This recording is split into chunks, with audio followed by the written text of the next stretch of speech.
Well, I was born and raised in Brandon, Mississippi. I grew up in a nominally Christian home. People were telling me, people at church, that they felt like I was called into the ministry. Those were the early days of RTS. I was in the 6th class, 1972. I graduated, was called to a small church, and I've been here then since December of 1981, so 36 years. Belzoni is basically an agricultural community. When I first came, we had about 500 manufacturing jobs in several different businesses. We have none of those anymore. They're all gone. This community has lost half its population. China took a lot of our catfish market, just about killed that industry. So the community has really hurt a lot financially. A lot of people have had to move away just to find work. 9 years into this ministry, I wasn't seeing fruit. I was telling Dorothy, I don't know if the Lord wants us to continue this. They deserve a vibrant, fruitful ministry, and I don't see it happening. I don't want to be the one in the way. Maybe we should pray about leaving. And so we started praying.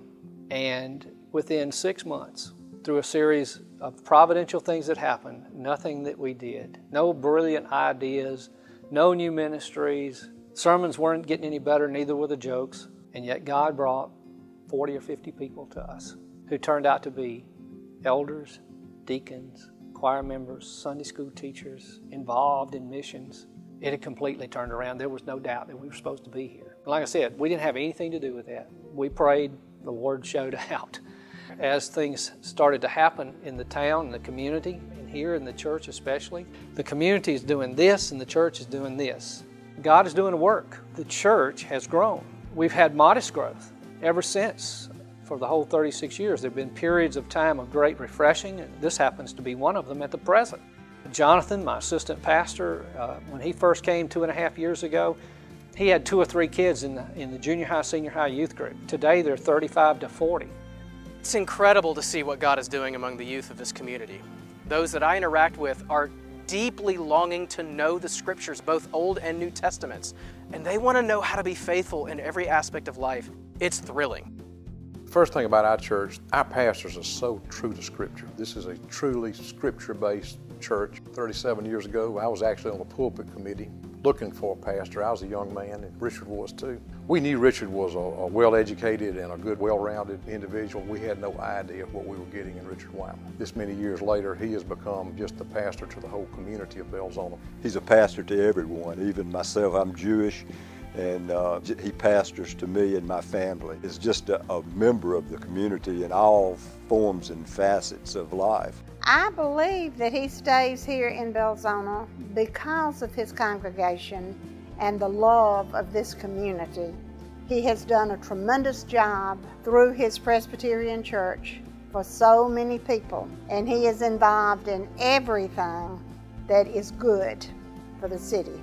If you looked around at any organization other than the church, whether it's school board, industrial development, civic clubs, whatever, you would find a majority of those were from this church, because we have a commitment to the community, to love the community well, not just in word, but in deed. If you're ever going through something bad, Belzoni is where you want to be. Our community, black and white, came together when my daughter, who was 17, had a wreck, was paralyzed, waist down. Her boyfriend was killed and she was driving. And I was not a member of this church when the tragedies happened.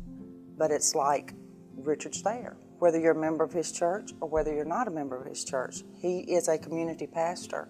It's through tragedies, through triumphs, he's there. He has habitually built his life around prayer. And I think it's remarkable that RTS long ago prepared him for a ministry of prayer.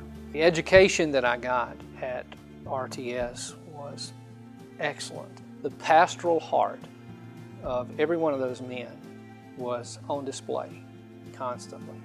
Dr. Strong, he made a comment.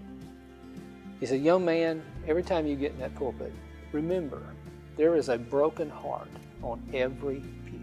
Let them know that they are loved and that there's a God who cares." I'll never forget that.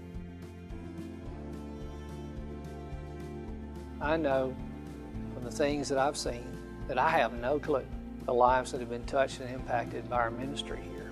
Now, will we ever see hundreds of people coming to Christ and coming into this church?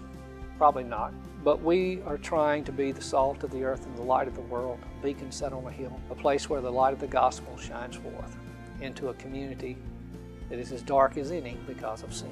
And that's why I'm thankful that I've been here as long as I have and have seen what I've seen and get to experience it. Oh, what a joy.